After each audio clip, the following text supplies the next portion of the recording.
Hey everyone, hi. So, আজি আমি discuss কৰিম the Regulating Act of 1773. আমাৰ কনস্টিটিউশনখনৰ যদি হিষ্টৰিকেল ব্যাকগ্ৰাউণ্ডটো চাব লাগে, then this is one of the most important acts যেটো আমি চাব লাগিব কাৰণ এইটো আছিল প্ৰথম ৰেগুলেটিং এক্ট। ৰেগুলেট কৰাৰ কাৰণে এইটো এক্ট অনা হৈছিল, কিন্তু এটা কথা আমি প্ৰায় ভুল কৰো যে ৰেগুলেট কৰাৰ কাৰণে অনা হৈছিল ঠিক আছে, কিন্তু কাক ৰেগুলেট কৰাৰ কাৰণে এই এক্টটো আনিছিলে ব্ৰিটিছ গভৰ্ণমেণ্টে, ৰাইট? কিন্তু ৰেগুলেট কাক কৰাৰ কাৰণে ইন্ডিয়ান সাবকন্টিনেন্টক নহয়, এটো ৰেগুলেট কৰাৰ কাৰণে আনিছিলে ইষ্ট ইণ্ডিয়া কোম্পানীটো, EIC ৰেগুলেট কৰাৰ কাৰণে আনিছিলে, সো দ্যাট ইষ্ট ইণ্ডিয়া কোম্পানীটো কেনেকে কামকাজ আগবঢ়াব ভাৰতত হেতু তেওঁলোকে ভালদৰে অৰ্থাৎ ব্ৰিটিছ গভৰ্ণমেণ্টে ভালদৰে চোৱাচিতা কৰিব পাৰে।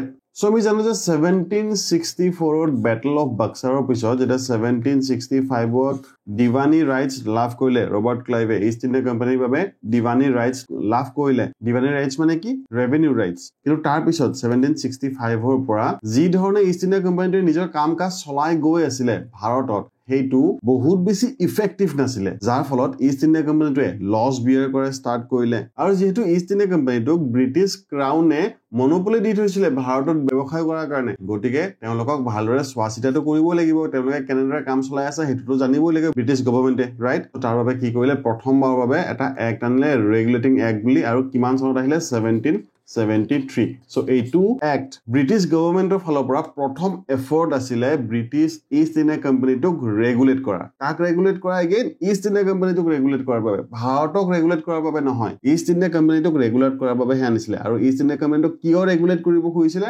কাৰণ তেওঁলোকে এটা হোল্ড ৰাখিব খুজিছিলে যে ইষ্ট ইণ্ডিয়া কোম্পানীটোৱে ভাৰতত কেনেদৰে ৰুল কৰিব লাগিব। সো এটা বেসিক ওভাৰভিউটো মই দিয়ে দিলো একচুয়ালি। সো এটো কোৱা first significant attempt by the British government to regulate East India company, এইটো কলোৱেই মই। আৰু এই এক্টটোৰ দ্বাৰা ৰেগুলেটিং এক্ট অফ 1773 টোৰ দ্বাৰা ইষ্ট ইণ্ডিয়া কোম্পানীটোৰ EIC যি পলিটিক্যাল এণ্ড এডমিনিষ্ট্ৰেটিভ ৰোল আছিলে বা পলিটিক্যাল এণ্ড এডমিনিষ্ট্ৰেটিভ পাৱাৰ আছিলে ভাৰতত, হেতু ব্ৰিটিছ গভৰ্ণমেণ্টে ৰিকগনাইজ কৰিলে যে ইয়েস আপোনালোকৰ পলিটিক্যাল এণ্ড এডমিনিষ্ট্ৰেটিভ পাৱাৰ আছে ভাৰতত, আৰু হেতু কেনেকে চলাব লাগিব, হে পাৱাৰখিনি কেনেকে হ্যান্ডেল কৰি ৰাখিব লাগিব, কেনেদৰে আগবাঢ়িব লাগিব হেতু আমি কম। আৰু এই ৰেগুলেটিং এক্ট অফ 1773 দ্বাৰাই কোৱা হয় যে ভাৰতত সেন্ট্ৰেল এডমিনিষ্ট্ৰেচনৰ, ব্ৰিটিছৰ সেন্ট্ৰেল এডমিনিষ্ট্ৰেচনৰ এটা ফাউণ্ডেশ্যন লে কৰা হয়। সো এতিয়া আমি আহিছো এই এক্টটোৰ ৰেগুলেটিং এক্ট অফ 1773 যিকেইটা মেইন ফিচাৰ্স, এই ফিচাৰ কেইটালৈ এক নম্বৰতে যদি আমি চাওঁ তেনেহলে এই এক্টৰ জৰিয়তে governor general of Bengal appoint কৰা হৈছিলে। ওয়েল আগতে কোনে চাইছিলে?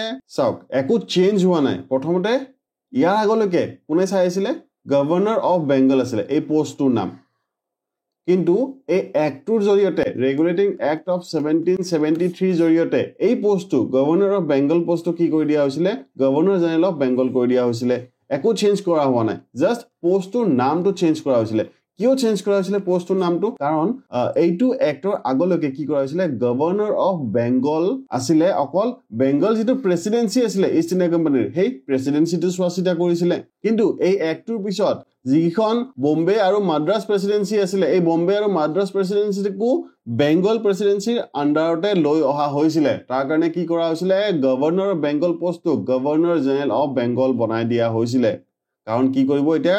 গভৰ্ণৰ জেনেৰেল অফ বেংগলে ৰুল কৰিব এন্টায়াৰ তিনিটা প্ৰেসিডেন্সি, সেইকাৰণে পোষ্টটোৰ নাম চেঞ্জ কৰি গভৰ্ণৰ অফ বেংগলৰ পৰা গভৰ্ণৰ জেনেৰেল অফ বেংগল বনাই দিয়া হৈছিলে। আৰু এই গভৰ্ণৰ জেনেৰেল অফ বেংগলক এছিষ্ট কৰিবলৈ এটা এক্সিকিউটিভ কাউন্সিল বনোৱা হৈছিলে, আৰু এই এক্সিকিউটিভ কাউন্সিলত 4জন মেম্বাৰ আছিলে।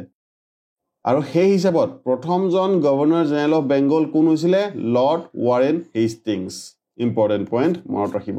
সো আমি সেকেন্ড ফিচাৰটো চাওঁ এতিয়া, সাবঅৰ্ডিনেশ্যন অফ প্ৰেসিডেন্সিজ। ওয়েল এইটো এইমাত্ৰ কলো যে গভৰ্ণৰ অফ বেংগলক গভৰ্ণৰ জেনেৰেল অফ বেংগল কিয় বনাই দিয়া হৈছিলে? কাৰণ যি দুটা বম্বে আৰু মাদ্ৰাছ প্ৰেসিডেন্সি আছিলে, এই বম্বে আৰু মাদ্ৰাছ প্ৰেসিডেন্সিয়ে আগতে ইণ্ডিপেণ্ডেন্টলি কাম কৰি আছিলে। ক'বলৈ গ'লে তিনিটা প্ৰেসিডেন্সিয়ে, বম্বে, মাদ্ৰাছ আৰু বেংগল, এই তিনিটা প্ৰেসিডেন্সিয়ে ইণ্ডিপেণ্ডেন্টলি কাম কৰি আছিলে। কিন্তু এতিয়া কি কৰা হ'ল? এই দুটা প্ৰেসিডেন্সিকো লৈ অহা হ'ল কাৰ আন্ডাৰত? বেংগলৰ আন্ডাৰত, বেংগল প্ৰেসিডেন্সিৰ আন্ডাৰত লৈ অহা হ'ল। গতিকে ব্ৰিটিছ শাসন ক'ৰ পৰা চলিব? বেংগলৰ পৰা চলিব, আৰু বেংগল প্ৰেসিডেন্সিৰ আন্ডাৰতে থাকিব Bombay presidency and Madras presidency. অৰ্থাৎ বম্বে আৰু মাদ্ৰাছক সাবঅৰ্ডিনেট বনাই দিয়া হ'ল। এগেইন অকমান আগতে ক'লোৱে মই, তিনিটা প্ৰেসিডেন্সি আগতে কি আছিলে? ইণ্ডিপেণ্ডেন্টলি কাম কৰিছিলে। সো এইটোক আমি চেঞ্জ অফ হায়াৰকি বুলি ক'ব পাৰো।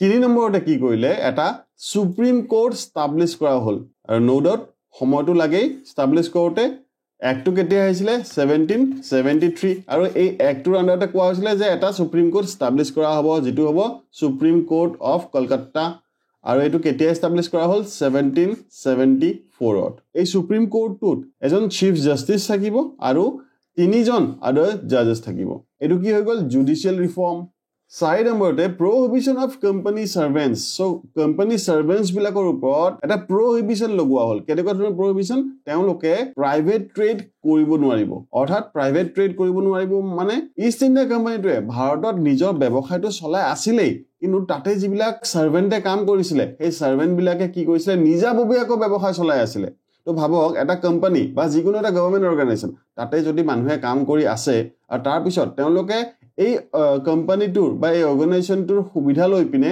নিজাববীয়াকৈ ব্যৱসায় ষ্টাৰ্ট কৰিলে প্ৰথমতে তেওঁলোকে ক'ত বেছি গুৰুত্ব দিব নিজৰ পাৰ্সোনাল গ্ৰোথত বেছি গুৰুত্ব দিব যে মোৰ কামটো আগতে আগবঢ়াও এইটো কামটো হৈয়ে থাকিব নহয় তেতিয়া কি হ'ব ইষ্ট ইণ্ডিয়া কোম্পানীটোৰ বা যিটো অৰ্গানাইজেশ্যন আছে সেই অৰ্গানাইজেশ্যনটোৰ কামবিলাক ঢিলা হৈ যাব লেহেমীয়া হৈ যাব কাৰণ কিয় তেওঁলোকে সাৰ্ভেন্টছ বিলাকে কি কৰি আছে মেইনলি গুৰুত্ব দি আছে নিজৰ ট্ৰেডৰ ওপৰত সো এইটো ইস্যু ফেচ কৰি আছিলে ইষ্ট ইণ্ডিয়া কোম্পানীয়ে যাৰ ফলত ইষ্ট ইণ্ডিয়া কোম্পানীৰ প্ৰফিট কমি গৈ আছিলে আনহাতে সাৰ্ভেন্টছ বিলাকে কিন্তু বহুত পৰিমাণৰ ধন হুন আৰু সম্পত্তি আদায় কৰি আছিলে এই ব্যৱসায়ৰ পৰা কাৰণ কিয় তেওঁলোকে কিন্তু সুবিধা লৈ আছিলে ইষ্ট ইণ্ডিয়া কোম্পানীৰ গ্ৰোথৰ পৰাই যেতিয়া এই কথাটো ব্ৰিটিছ গভৰ্ণমেণ্টে গম পালে তেতিয়া কি কৰিলে 1773 এই এক্টৰ জৰিয়তে প্ৰহিবিট কৰিলে অৰ্থাৎ একেবাৰে বন্ধ কৰি দিলে কোম্পানীটোৰ সাৰ্ভেন্টছ বিলাকৰ প্ৰাইভেট ট্ৰেড কৰা প্ৰেক্টিছটো আৰু তাৰ পিছত ban accepting presents or bribes from natives So native মানে কাক বুজোৱা হৈছে ভাৰতীয় বিলাকক বুজোৱা হৈছে নাও এইটো চাবলৈ গলে যে ব্ৰাইব বন্ধ কৰি দিছে সো এইটো চাবলৈ গলে এনেকুৱা লাগে যে ইয়েস কৰাপশন বন্ধ কৰিছে ভালে কৰিছে নহয় ইষ্ট ইণ্ডিয়া কোম্পানীটোৱে যেতিয়া দিৱানী ৰাইটস পালে ন তাৰ পিছত কি কৰিছিলে কমপ্লিটলি বেংগলৰ কমপ্লিটলি ট্ৰেডৰ ওপৰত ইষ্ট ইণ্ডিয়া কোম্পানীয়ে নিজৰ দখল আনি লৈছিলে তাতে ভাৰতীয়সকলে নেটিভছ বিলাকে ব্যৱসায় কৰিব একেবাৰে নোৱাৰিছিলে কিন্তু এটা খুৰুঙা আছিলে যে কি যিবিলাক প্ৰাইভেট ট্ৰেড চলাই আছিলে যিবিলাক কোম্পানীৰ সাৰ্ভেন্টছ আছিলে এই সাৰ্ভেন্টছ বিলাকক কি কৰে সাৰ্ভেন্টছ বিলাকক ব্ৰাইব দি পিনে চলাই আছিলে নিজৰ কামবিলাক কোনে ভাৰতীয়সকলে কিন্তু তাৰ পিছত কি হ'ল যেতিয়া ব্ৰাইবছ বন্ধ কৰিলে ন ভাৰতীয়সকলে যি নিজৰ ট্ৰেড চলাই আছিলে ভাৰতীয় ব্যৱসায়ীসকলে সেই ট্ৰেডো কৰিব সেই ব্যৱসায়ও একেবাৰে বন্ধ হৈ গ'ল ভাৰতীয়সকলৰ বাবে গতিকে এই যে কৰাপশন বন্ধ কৰিলে এই কৰাপশন বন্ধ কৰাৰ আৰতো ব্ৰিটিছ ইষ্ট ইণ্ডিয়া কোম্পানীটোৰে লাভ আছিলে 5 নম্বৰতে কি কৰিলে ব্ৰিটিছ গভৰ্ণমেণ্ট কন্ট্ৰোল অৰ্থাৎ যেটো কোৰ্ট অফ ডিৰেক্টৰছ আছিলে কোৰ্ট অফ ডিৰেক্টৰ মানে এইটো গভৰ্নিং বডি আছিলে কাৰ ইষ্ট ইণ্ডিয়া কোম্পানীটোৰ গতিকে ইষ্ট ইণ্ডিয়া কোম্পানীটোৰ যেটো গভৰ্নিং বডি আছিলে যাক কোৱা হৈছিলে কোৰ্ট অফ ডিৰেক্টৰছ এই কোৰ্ট অফ ডিৰেক্টৰে কি কৰিব লাগিব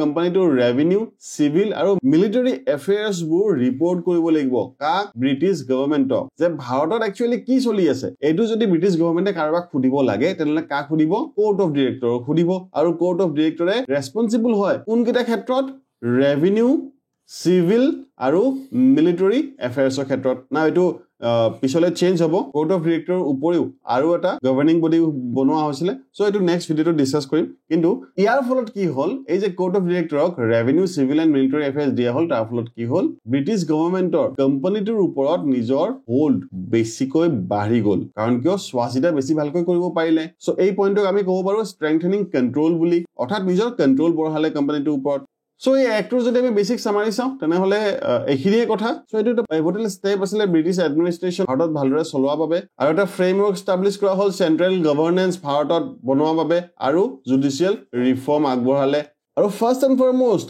যেটো আসল কাম আছিল কি আসল কাম আছিল যে ব্ৰিটিছৰ ইষ্ট ইণ্ডিয়া কোম্পানীটোৰ ওপৰত কন্ট্ৰোল বঢ়োৱাটো ইষ্ট ইণ্ডিয়া কোম্পানীটোৰ অপাৰেশনছৰ ওপৰত কেনেদৰে কাম-কাজ চলাই আছে ভাৰতত সেইটোৰ ওপৰত ব্ৰিটিছ গভৰ্ণমেণ্টে কন্ট্ৰোল বিচাৰিছিলে আৰু কন্ট্ৰোল এটা পৰ্যায়লৈকে আহিলে ঠিক আছে সো এইটোৱে আছিল ৰেগুলেটিং এক্ট অফ 1773 ৰ মেইন পইণ্ট কেটা বা মেইন ফিচাৰ কেটা আই হোপ মনত ৰাখোতে আপোনালোকৰ সুবিধা হ'ব এই ভিডিওটোৰ পিছত নোটত বহুত ভিডিও আছে ৰিগাৰ্ডিং দিস এক্ট আৰু তাৰ ইয়াৰ পিছতো যেটা এক্ট আছে এই গোটেইটা এক্টৰ বিষয়ে মই আনিম যিসকলে মই বুজালে ভাল পায় আশা কৰিছো তেওঁলোকে বস্তুখিনি ধুনীয়াকৈ বুজি পাইছে আৰু মনত ৰাখিব পাৰিব That's all for now. Thank you so much.